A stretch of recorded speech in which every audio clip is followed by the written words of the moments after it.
that are overlapping. You've got sexism. And this is, again, where the focus, instead of on skin color, it's gender.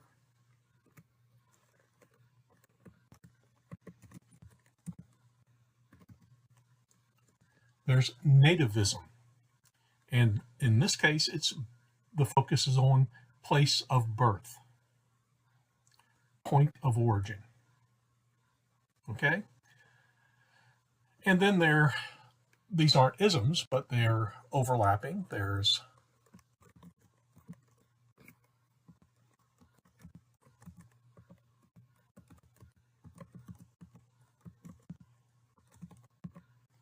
homophobia, is Islamophobia. And what you could say about these is they are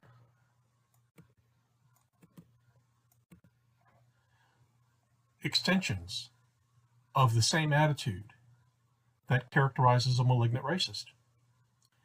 In fact, it would be unusual to find a malignant racist who isn't also a sexist, who isn't also a nativist, who isn't also homophobic, who isn't also Islamophobic. The malignant attitude is just this innate hostility toward anyone who is different than themselves.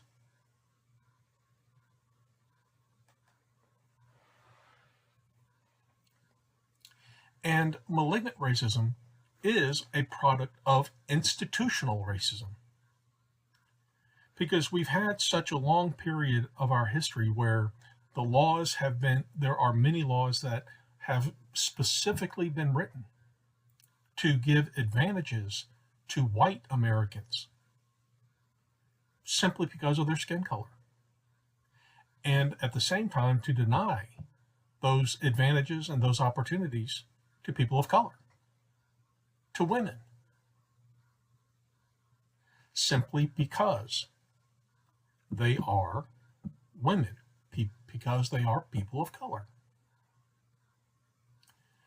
And so the idea then is this creates in the mind of white Americans who have tangibly benefited from these laws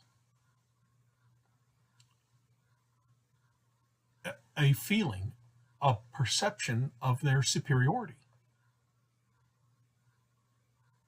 And then when we have changed as a society and we begin changing those laws, when we begin repealing those laws,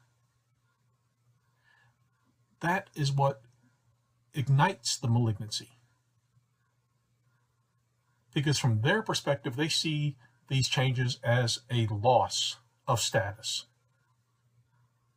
that they are having something that they think they should have taken from them,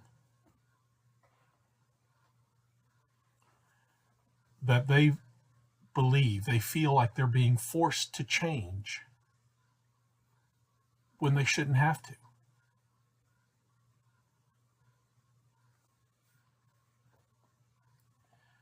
And so this is the nature of the problem. Okay?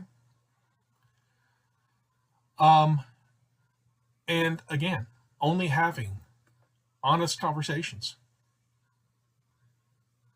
and dealing with this kind of topic in a open and clear fashion can we begin to address it. The first step, again, is to simply stop rewarding politicians who benefit from it. And the way you do that is by not voting for them. But again, if as long as they utilize the malignancy, as long as they benefit from the malignancy, and they still win the election, it's going to only get worse.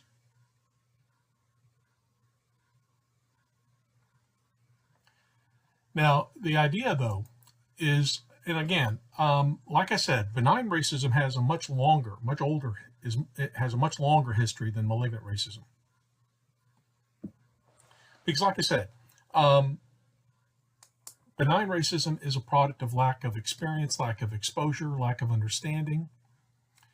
And again, the more exposure you have, the more experience you gain, then benign racism is something that will fade out.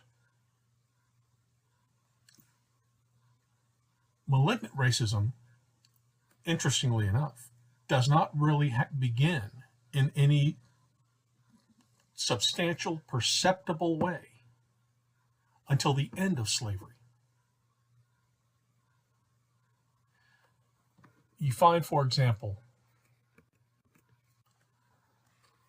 the first emergence of a terrorist organization that we call the Ku Klux Klan was not until 1867, 2 years after the abolition of slavery in the United States. What happened to provoke that sudden emergence of malignant racism is the idea that slavery no longer existed, and now this large population of former slaves were being incorporated into the larger American society. And for those white Americans who were poor and already struggling to make ends meet for themselves, well, it just got worse for them.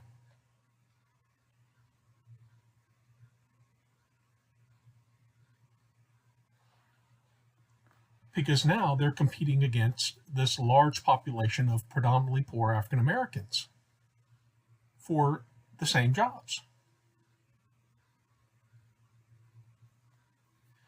And so now that is what creates the conflict. And as politicians then begin to stoke that conflict to their benefit, to their advantage, that is what feeds the malignancy and lets it grow.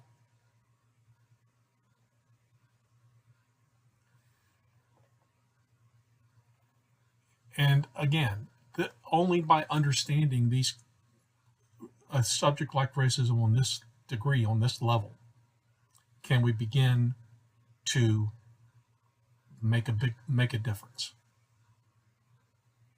Okay?